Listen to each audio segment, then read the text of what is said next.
SASDOவின் பிரதான செய்திகள்.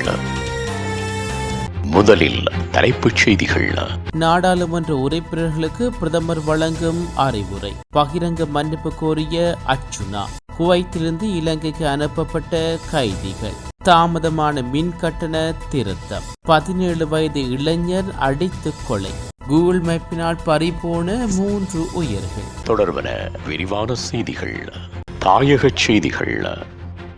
தற்போதைய நாடாளுமன்றத்தில் அங்கம் வகிக்கும் ஒவ்வொரு உறுப்பினரும் தாம் மக்களின் பிரதிநிதிகள் என்பதை மறக்கக்கூடாது என்று பிரதமர் ஹரணி அமரசூரிய தெரிவித்துள்ளார். 10வது நாடாளுமன்றத்துக்கு தெரிவு செய்யப்பட்டுள்ள புதிய நாடாளுமன்ற உறுப்பினர்களுக்கான 3 நாள் செயலமர்வு இன்றைய தினம் நாடாளுமன்ற கட்டட தொகுதியில் ஆரம்பமானது. இந்நிகழ்ச்சியில் கலந்து கொண்ட புதிய நாடாளுமன்ற உறுப்பினர்களிடத்தில் கருத்து தெரிவிக்கும் போது அவர் மேற்கண்டவாறு குறிப்பிட்டுள்ளார். தொடர்ந்தும் தெரிவிக்கையில், நாம் இந்த நாடாளுமன்றத்தில் எதற்காக இருக்கிறோம் என்பதை முதலில் புரிந்து கொள்ள வேண்டும். நாடாளுமன்றத்தில் அதிக பெண் பிரதிநிதித்துவத்துடன் 22 பெண் உறுப்பினர்கள் உள்ளார்கள். 225 இடங்களில் 162 இடங்கள் புதிய உறுப்பினர்களால் நிரப்பப்பட்டுள்ளன. புதிய உறுப்பினர்களின் எண்ணிக்கை அதிகரிப்பதற்கான காரணத்தை நாம் புரிந்து கொள்ள வேண்டும். நாடாளுமன்றம் என்று அழைக்கப்படும் இந்த உயர்மன்றம் கடந்த காலங்களில் மக்கள் வெறுப்பை பெற்றது. நாடாளுமன்ற உறுப்பினர்கள் அனைவரும் நிராகரிக்கப்பட்டார்கள். 225 பேரும் தேவையில்லை என்று மக்கள் கருதினார்கள். இது போன்ற கருத்துக்களின் அடிப்படையில் மக்கள் இந்த நாடாளுமன்றத்தை பொது தேர்தலூடாக உருவாக்கினார்கள். எனவே நாம் பொதுமக்களின் பிரதிநிதிகள் என்பதை மறந்துவிடக் கூடாது. அமைச்சர், பிரதி அமைச்சர் பதவி எதுவாக இருந்தாலும் நாம் மக்களின் பிரதிநிதிகள் என்பதை நினைவில் கொள்ள வேண்டும் என்று குறிப்பிட்டுள்ளார். 10வது நாடாளுமன்றத்தில் முதலாவது அமர்வின் போது எதிர்க்கட்சித் தலைவர் ஆசனத்தில் அமர்ந்த யாழ் மாவட்ட பாராளுமன்ற உறுப்பினர் ராமநாதன் அர்ச்சுனா நடந்த சம்பவத்துக்கு மன்னிப்பு கோரியுள்ளார். புதிய பாராளுமன்ற உறுப்பினர்களுக்கான நடைபெற்ற திசை முகப்படுத்தல் செயலமர்வில் அவர் இவ்வாறு மன்னிப்பு கோரியுள்ளார். எங்கே அமர வேண்டும் என்று கேட்டேன். அப்போது சொன்னார்கள், மறுபுறம் போய் உட்காருங்க, எந்த பிரச்சனையும் இல்லை டாக்டர், நீங்கள் எங்க வேண்டுமென்றாலும் அமருங்கள் என்று. பிறகு நாம் முன்னோக்கி சென்று அமர்ந்தோம். கையை உயர்த்தி நாடாளுமன்றத்துக்கு வரவில்லை. எங்கு வேண்டுமென்றாலும் போய் உட்காரலாம் என்று நினைத்தேன். அப்போது 4 பேர் வந்து என்னுடன் பேசினார்கள். எதிர்க்கட்சி தலைவர் தினமும் உட்காரும் நாற்காலி இது என்று என்னிடம் வந்து சொன்னார். பிறகு மற்ற நாற்காலியில் உட்காரலாம் என்று நான் நினைத்தேன். ஆனால் நான் 8வது நாற்காலியில் போய் உட்கார எந்த காரணமும் இல்லை. எல்லா ஊடகங்களிலும் என்னை புலி என்று அழைத்தது எனக்கு மிகவும் வருத்தமாக இருக்கிறது. எதிர்க்கட்சி தலைவர் நாற்காலியில் புலி ஒன்று வந்து அமர்ந்துள்ளது என்று நான் வேணுமென்றே இப்படி போய் உட்காரவில்லை. எனக்கு குரூப் இல்லை. நான் சுயேட்சையாக வந்தேன். அதனால் எங்கு உட்காருவது, எப்படி செல்வது என்று எனக்கு தெரியவில்லை. அவ்வாறு நான் செய்த தவறுக்காக பகிரங்கமாக மன்னிப்பு கேட்க விரும்புகின்றேன். மன்னிக்கவும். வேண்டுமென்றே அந்த நாற்காலியில் உட்கார்வதை நான் எதிர்பார்க்கவில்லை என்று தெரிவித்துள்ளார்.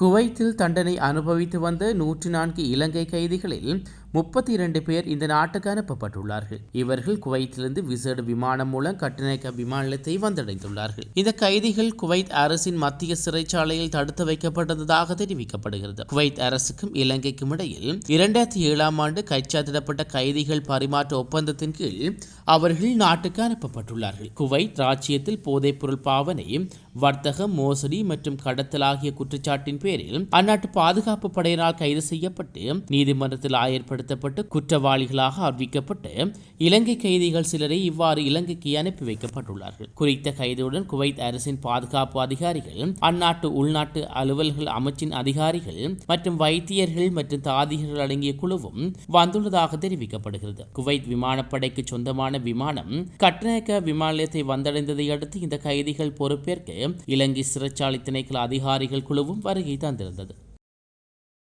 மின்சார கட்டண திருத்தத்திற்காக முன்மொழிவுகளை வழங்குவதற்கு 2024 டிசம்பர் 6ஆம் தேதி வரை இலங்கை மின்சார சபை கால அவகாசம் வழங்க பொது பயன்பாடுகள் ஆணைக்குழு வழங்கியுள்ளது. இலங்கை மின்சார சபையின் கோரிக்கைக்கு அமைய கால அவகாசம் வழங்க தீர்மானித்துள்ளதாக பொது பயன்பாடுகள் ஆணைக்குழு விடுவித்துள்ள அறிக்கையில் தெரிவிக்கப்பட்டுள்ளது. எனவே உத்தேச மின்சார கட்டண திருத்தத்திற்கான அனுமதியை 2025 ஜனவரி 17ஆம் தேதிக்குள் வழங்க முடியும் என பொது பயன்பாடுகள் ஆணைக்குழு இலங்கை மின்சார சபைக்கு அறிவித்துள்ளது.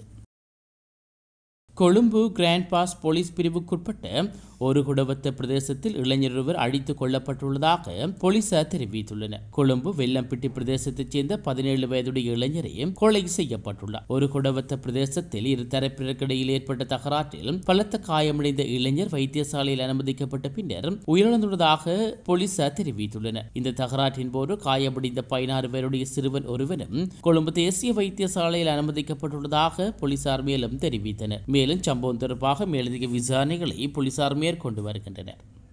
உலகச் செய்திகள்.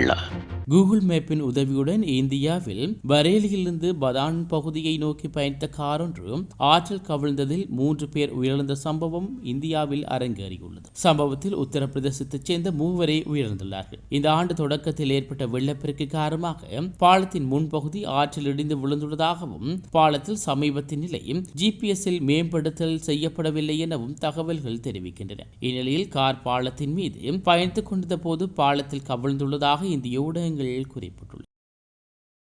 மீண்டும் தலைப்புச் செய்திகள். நாடாளுமன்ற உறுப்பினர்களுக்கு பிரதமர் வழங்கும் அறிவுரை. பகிரங்க மன்னிப்பு கோரிய அர்ச்சுனா. குவைத்திலிருந்து இலங்கைக்கு அனுப்பப்பட்ட கைதிகள். தாமதமான மின் கட்டண திருத்தம். 17 வயது இளைஞர் அடித்து கொலை. கூகுள் மேப்பினால் பறிபோன 3 உயிர்கள்.